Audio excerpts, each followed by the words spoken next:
আসসালামু আলাইকুম।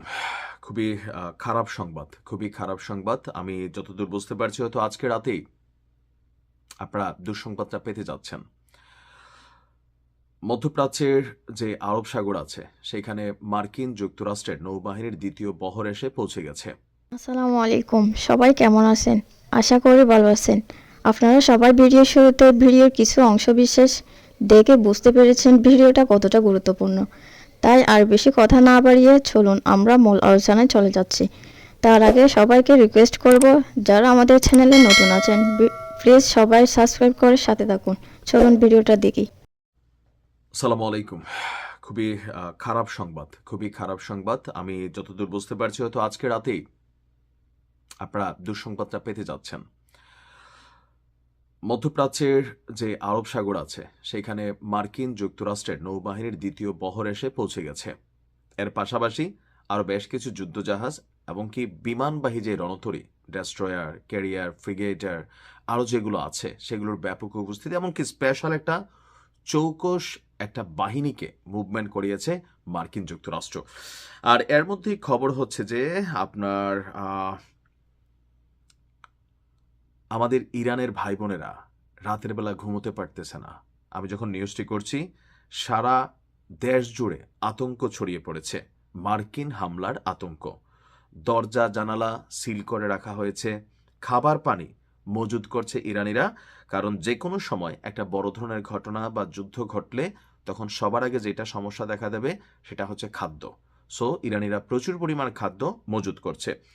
এমনকি মেট্রোর নিচে যে বাংকারগুলো আছে, ইরান কিন্তু এরকম দিনের জন্য অনেক ধরনের মাটির নিচে বাংকার মেট্রোতে বা বিভিন্ন জায়গায় তারা তৈরি করে রেখেছে, সেগুলোকেও উন্মুক্ত করে দেওয়া হচ্ছে। অর্থাৎ যে কোনো সময় সম্ভাব্য একটা অভিযান চলতে যাচ্ছে, আর এটা ছোট আকার হবে না, বুঝতে পারতেছি। রাত নামার সঙ্গে সঙ্গে ইরানিদের মধ্যে এক চাপাতঙ্ক ছড়িয়ে পড়েছে। এখন মার্কেটে আলোচনা আছে যে কোনো মুহূর্তে যুক্তরাষ্ট্র সামরিক হামলা চালাবে। আর এই শঙ্কা এখনও ইরানি জনগণদের মধ্যে আরো বড় আকার ধারণ করেছে।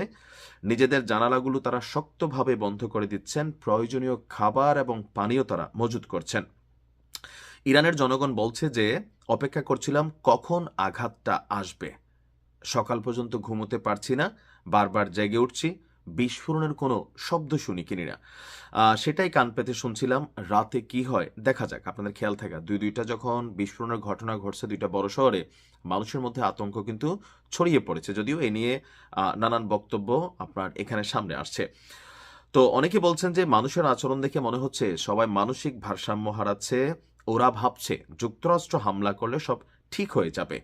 ইসলামিক রিপাবলিক অর্থাৎ বর্তমান সরকার বিরোধী যারা আছেন তারা বলছে যে মানুষ হতাশ হয়ে পড়ছে। তারা এখন মনে করছে কেউ কেউ যে আমেরিকার এই অভিযান জরুরি।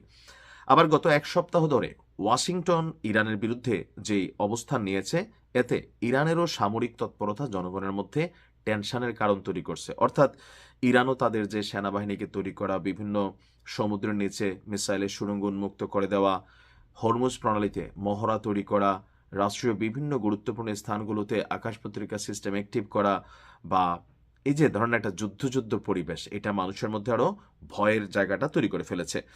এছাড়া বলা হচ্ছে যে আহ, এই মুহূর্তে ইরানের জনগণের জন্য সরকারের বেশ কিছু বার্তাও আছে, সবাই যেন সাবধান থাকে। আমার কাছে মনে হচ্ছে ইরান সরকার সবচেয়ে বেশি যেটা নিয়ে বিপদে আছে সেটা হচ্ছে ভেতরে কে আসলে লুকিয়ে আছে, এজেন্ট।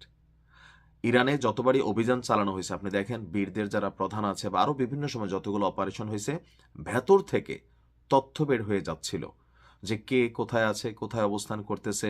সুনির্দিষ্ট ছোট ছোট অভিযানের মাধ্যমে কিন্তু বড় বড় ঘটনা তখন ঘটাই দেওয়া হলো। তো ইরান সরকার এই মুহূর্তে আততায়ী বা ছদ্মবেশধারী নিজেদের মানুষ যারা পশ্চিমাদের কাছে অথবা আমেরিকার দুষ্টপুত্রের কাছে বিক্রি হয়ে গেছে, তাদেরকে ফাইন্ড আউট করা ইরানের জন্য এই মুহূর্তে সবচেয়ে বেশি ক্রিটিক্যাল। কার যে বিশ্বাস করবে, কারে করবে না। তবে যতদূর জানি সর্বোচ্চ নেতা সহ, প্রেসিডেন্ট সহ বেশ কিছু গুরুত্বপূর্ণ ব্যক্তিবর্গ যারা, তাদেরকে নিরাপদ জায়গায় লুকিয়ে রাখা হয়েছে, এমনকি তাদের তথ্য বিশেষ টিম ছাড়া বাকিদের কারোর কাছে নেই। আল্লাহ ইরানকে হেফাজত করুক। আসসালামু আলাইকুম।